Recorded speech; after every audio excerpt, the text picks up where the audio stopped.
My name is Amy Johnson. I used to live with my husband Michael and our 5-year-old daughter. One day I decided to go to a fancy sushi restaurant with my mom, something we hadn't done in a while.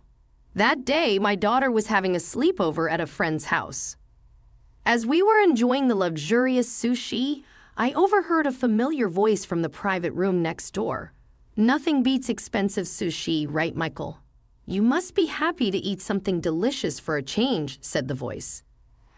Absolutely. Being forced to eat Amy's terrible cooking all the time, I was really sick of it. Thanks for treating me to such delicious sushi. My mom and I stopped eating and looked at each other. Peeking into the next private room, to my shock, there was my mother-in-law and husband. They were ordering only the expensive items, eating with their elbows on the table. So it is Michael and Mom, I thought. Yes, and to speak ill of a daughter-in-law behind her back, that's just rude, I responded with a wry smile. Michael is 3 years older than me and works at a major corporation. I, on the other hand, quit my job to become a full-time housewife after getting married. It was the wish of my husband and mother-in-law that I become a housewife right after our marriage. My mother-in-law started pressuring me to have children soon. Luckily, I was able to conceive easily and found out I was pregnant within 2 months of trying. However, her attitude changed drastically when she found out it was a girl. A girl? What were you thinking? I wanted a male hair, but I can't choose the gender, and girls are cute too, right? I defended, but my husband and mother-in-law were disappointed. Girls just mean more expenses. That's no way to talk about your own child. Shut up, you're such a disappointment, I said. Michael changed soon after our marriage. He used to be manly, protective, and always led the way when we were dating. But after marriage, he became a puppet to his mother, joining her in attacking me. This behavior didn't change even after our daughter was born, only getting worse with time. Our marriage deteriorated, and Michael gradually stopped coming home. Our young daughter was worried about us, thinking I wasn't there. My mother-in-law and husband continued to badmouth me while making eating noises. The sushi was utterly ruined for me. After listening to them for a while, they started discussing something more sinister. "So how's Kate? Is the baby developing well?" I heard my husband asking. "That's great. Unlike some failures, she got pregnant with a boy on her first try." "Maybe it's because she's young," my mother-in-law replied. "I'm looking forward to starting a new life with my young lover and the baby next year. I'm excited about the new house. I wonder how Amy would react when she finds out Michael has a son. She'll probably be so upset, but no matter what she says, I'll choose Kate," my husband added. Hearing their conversation, tears naturally started to flow from my eyes. Though I had sensed their lack of interest in me, I never imagined they were cheating, let alone that there was a pregnancy involved. My mind went blank. My mom was gently holding my hand right in front of me, glaring sharply at the private room where the two of them were. "Those two are unforgivable. They're planning to take over our new home, aren't they?" "That's incredibly audacious," my mom exclaimed. We had been planning to move when our daughter started elementary school, and were in the midst of building our own home. The land for the house was provided by my father, who works in real estate at a family discount. He also managed to get a construction company he knows to build the house at a lower cost. It seemed that my husband and mother-in-law intended to live in that house with his mistress. Lucky us for getting the house cheaply thanks to her father. Living in a new house with a young lover is just the ultimate happiness, isn't it? My husband said. "Don't forget about me." "Of course I know, Mom. I'll give you what would have been Amy's room. It's got great sunlight. You'll definitely like it." "I'm looking forward to it. I can't wait to see my grandson," my mother-in-law added. "A child with Kate will surely be handsome." "That's right. A child of mine and Kate's will definitely have a bright future," my husband concluded. In this manner, they continued their cheerful conversation. Hearing it, I couldn't stop my tears and lost my appetite, so we decided to leave the restaurant. It turned out that my mom had recorded their conversation, perhaps as evidence. Afterward, I didn't return home but went back to my parents' house with my mom. She comforted me gently as I broke down in tears. "It must have been tough for you, Amy." "I'm sorry," I said. "Why are you apologizing, Amy?" "The ones at fault are Michael and his people who betrayed you, not you. I can't forgive them for making my precious daughter suffer," my mom reassured me. "I'm sorry, Mom. I might not be able to continue with Michael," I said in a low voice. My mom then gently stroked my head with a kind smile. "That's good. I was worried about what to do if you wanted to continue your married life with Michael. If things kept going as they are, Michael would likely initiate a divorce in a way that puts you at a disadvantage, maybe even demand alimony." "But I didn't cheat," I protested. "Now that you know you've been betrayed, you can take the initiative. Don't worry. I'm here with you," she said with a smile. My mom has always been a dependable person. She was assertive when I faced harassment at school. I've always admired her since I was young, so I decided to proceed with the divorce advantageously. I hired a detective agency to investigate my foolish husband, thinking I was completely oblivious to his openly cheating. Additionally, I decided to gather evidence myself and planted a voice recorder in his car. Every Saturday he would leave the house, claiming to hang out with colleagues. I was sure he was meeting his mistress on those days, so I set it up. It was incredibly easy to gather evidence. Hearing those recordings, I realized how much I was looked down upon. "Are you sure your wife isn't getting suspicious about us meeting every week on the same day?" I heard my husband's voice on the recording. "Don't worry about it. She believes everything I say. I'm sure I can easily fool her about alimony and child support." "I don't want to give those women a single penny," he replied. "Yeah, that makes sense. We have our future life to think about. The old hag can just drop dead for all I care." "You really say some terrible things, but Michael, you always say that too. I should have never married that awful old woman. Why did you marry her in the first place?" "I saw her photo, and to be honest, she's not even pretty. I must have been out of my mind back then. If I'd met you earlier, I wouldn't have given a woman like that a second glance. I'm so happy. I love you, Michael. I love you more than anything in the world." After that, they probably got intimate in the car. I could hear the vivid sounds and had to stop the recording abruptly. Listening to this, my sadness disappeared, replaced only by anger. They completely looked down on me, but of course I had no intention of letting them have their way. I continued to gather evidence with my parents' help. After receiving additional proof from the detective agency, I was ready to confront my husband about a divorce. I told my husband and mother-in-law that I needed to discuss something important and called them. My parents offered to accompany me, but I decided to confront them alone. This was my problem, and I wanted to resolve it myself.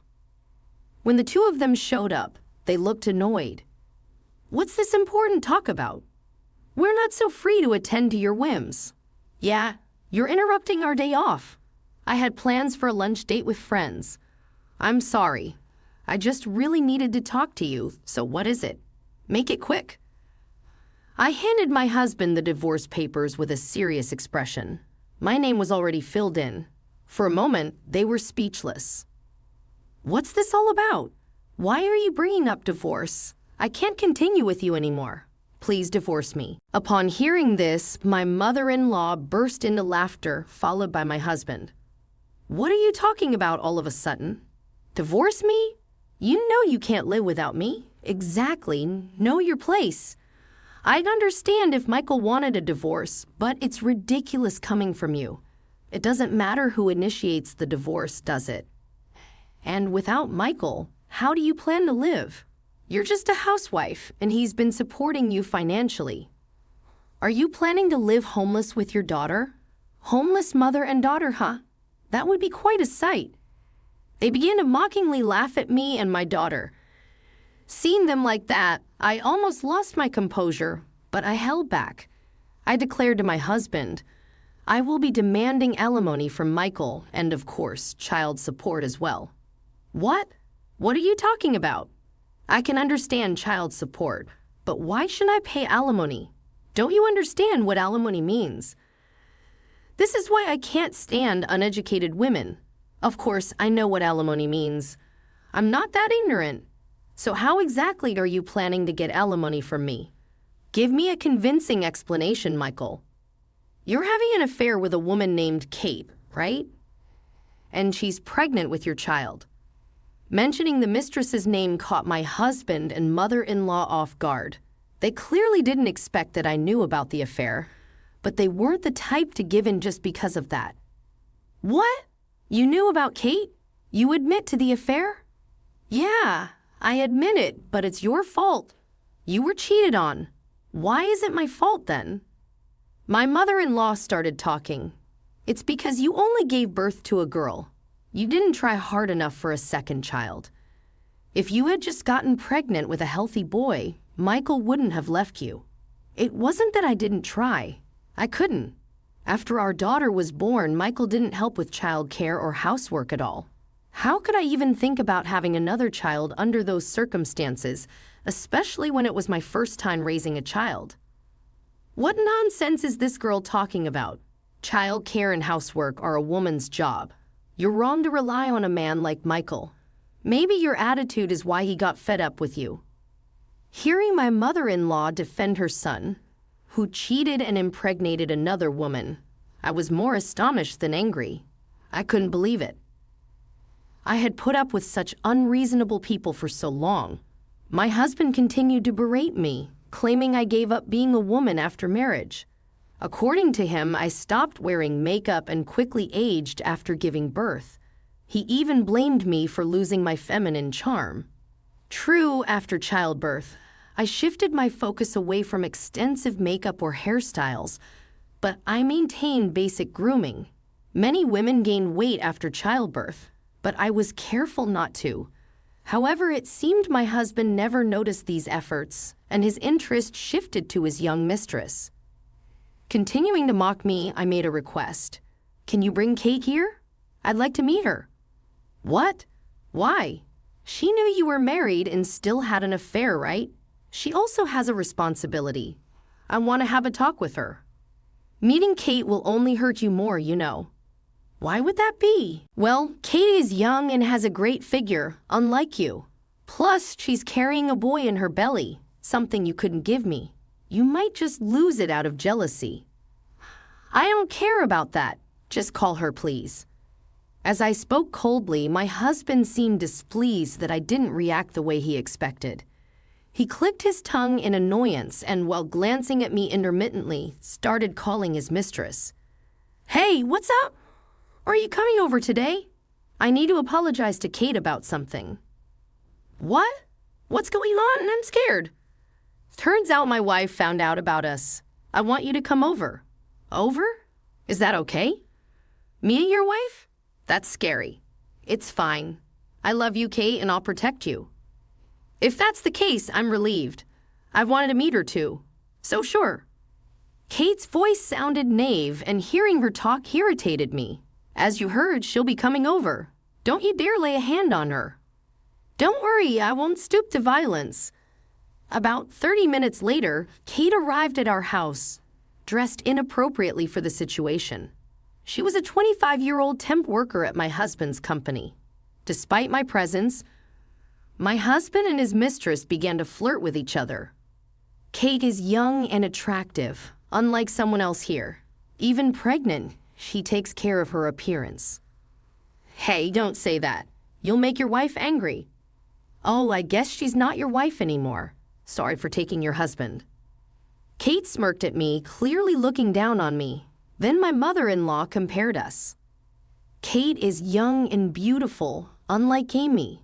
Plus, she's giving us the boy we always wanted. She's feminine and charming, unlike someone else here. I really like her. I'm so happy to hear that from you. I like you too. They were flaunting their relationship as if to show off to me, but I wasn't affected by their display. I turned to my husband and Kate and resumed the conversation. I'm sure you're aware, but I'll be seeking alimony from both of you. Alimony? You're still on about that. Did you think you could just come up with some excuse to avoid paying alimony? Did you think if you manipulated me enough, you wouldn't have to pay? Hey, wife, you're scary. As I pressed them, Kate dramatically clung to my husband, who soothingly stroked her head. It's okay. I'll protect you, Kate. My husband uttered such a cheesy line that it made my skin crawl. How did I ever fall in love with and choose to marry such a man? Now, I couldn't understand why I married him in the first place. You do understand that if a married person commits adultery, they're obliged to pay alimony, right? Kate knew you were married and still got involved with you, correct? I have the right to demand alimony from both of you. Sure, we're together, but do you have any physical evidence? You think I don't have anything? I have all the evidence I need. I laid out the investigation report from the detective agency and photos of their affair on the table. I also played the recordings from the car and the conversation my mother had recorded at the sushi restaurant. My husband and mother-in-law were speechless, their eyes wide. How about that? I can do this much. You were at the sushi restaurant? Yes, I was at the next table. I heard familiar voices and was surprised to see you and your mother there, talking so loudly in the restaurant. As seriously? No way. My husband seemed visibly shaken by this revelation. My mother-in-law, too, was speechless, probably trying to think of a way to escape paying alimony. Then Kate spoke up, seemingly oblivious to the seriousness of the situation. Even if we have to pay alimony, we have the new house, so it's no big deal. If we run out of money, we can just sell the house. It's quite a mansion, after all. It should sell for a good price. Her smug attitude was more irritating than infuriating. I decided to enlighten her about a certain truth. You seem to be making plans for that house, but I won't let you have it. What are you talking about? My husband retorted. I'm the one who paid for that house, didn't I? You didn't pay anything, and now you want to take over. Have you forgotten under whose name that house was built? My husband uttered, his face turning pale as he remembered the truth about the house's ownership. However, Kate, not grasping the situation, still thought she had the upper hand. I know you were looking forward to the new house, but please give up. It's going to be my home now. There's no place for you there. If you really want to live with us, maybe you can stay in a doghouse or something. Kate was laughing, but my husband was clearly panicking. What's gotten you so pale all of a sudden? Well, actually, that house was built under Amy's father's name. What does that mean? It means it won't belong to us. What? So we get nothing, right? You both will only have the alimony to pay, and Michael, you will also pay child support for our daughter. As I informed them of this, my husband suddenly stood up, begging, please, I intend to pay the alimony, but can we keep it around $20,000 for both of us? Don't decide that on your own. I'm going to let professionals determine the amount of alimony. I'll claim as much as I can squeeze out of you too. Please have mercy. I don't have the means to pay alimony right now, especially with a child. It seemed that my ex-husband had been spending a considerable amount on his mistress. He was never the type to save money, and with his show-off nature, he always wore only expensive items. He probably lavished his mistress with high-end brand gifts and extravagant dates. Indeed, working at a major corporation, he earned a higher salary compared to others his age. However, his expenses far exceeded his income, making it pointless. It appeared that he didn't even have savings of about $20,000 left. Realizing this, the mistress stood up, shocked and furious. Wait a minute. If you have no money, there's no point in marrying you. You've wasted my time. What are you talking about? That's my line. I chose you as a marriage partner because you seemed well off. If you don't have money, there's no point. And if we can't have the mansion, there's no reason to marry. I'm calling off the engagement. Are you serious? I had anticipated this turn of events, having learned a particular fact about her from the detective's investigation. Deciding to reveal the truth to my husband, who was sitting alone, shocked and distraught, I began to explain the reality of his mistress's actions. You know, Kate's been involved with 3 other men besides you, Michael. She chose you because you seem the most financially stable, right? When I confronted her, she sighed heavily, no longer bothering to hide her true intentions. Yes, that's right. I chose you because you seemed like the best target. I intended to keep seeing other men even after marrying you. Are you kidding me? I thought he loved me. I did like your lavish lifestyle, but let's face it, you're a 38-year-old man and you have a strong old man smell. You're not exactly the handsome older man type. I never saw you as a man in that way, but when I showed a bit of interest, you fell for it so easily. I figured I might as well take advantage of you. What is that supposed to mean? Hearing her true nature, my husband looked utterly betrayed, tears streaming down his face. Then my mother-in-law spoke up. But the child in your belly is Michael's, right? You'll give us the son, won't you? Honestly, I'm not sure if the child is Michael's.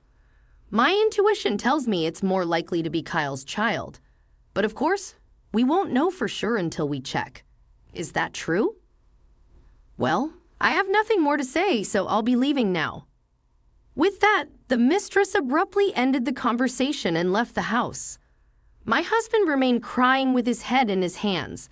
After he stopped crying with red eyes, he turned to me and appealed. I was deceived by her. Can we just forget about the divorce? I promise I won't betray you again. Now you say this? You never cared about me or even looked at our daughter. What are you talking about? I'll take care of both of you from now on. You're just scared of being alone. Sorry, but I have no intention of remarrying you. After hearing your conversation at the sushi restaurant, I was completely disillusioned with both of you. I had my doubts about you for a long time. As I firmly rejected him, he started crying again. His emotions seemed out of control after being discarded by his mistress. Then my mother-in-law interjected. He's willing to try again. Just go along with it. You're better off with Michael's income, aren't you? If you divorce now, remarrying will be difficult. Just drop this divorce nonsense. You both betrayed me first. I'm fed up with a cheating husband and a malicious mother-in-law. I'm tired of dealing with you too. Let's handle the rest through lawyers. I'm going back to my parents' house. Wait, just wait a minute. My mother-in-law called out, but I shook off her hand and left the house. Wait, I want to live with you and our daughter, my husband pleaded, grabbing my leg, his face tear-streaked and distraught. I couldn't bear to look at his pitiful state. Goodbye. Enjoy your time with your mother, I said, and left the house I had lived in for so long.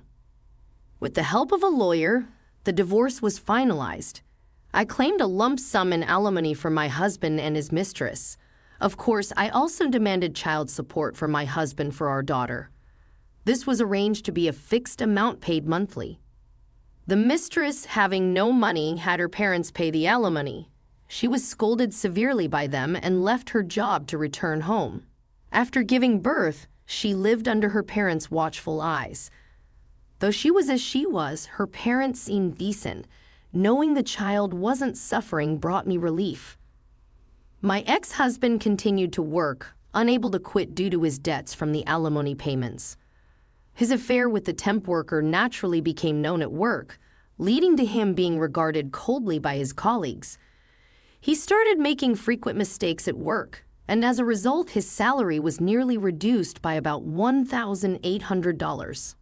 Moreover, for some reason, he blamed my mother-in-law for our divorce and severed ties with her. Since my mother-in-law had been receiving about $1,800 in support from my ex-husband each month, she faced financial difficulties once this support stopped. She had to start working part-time as her pension wasn't enough. As for me, I moved into the newly completed house with my parents. My daughter was overjoyed to live with her beloved grandparents. While raising my daughter, I began helping with my father's business.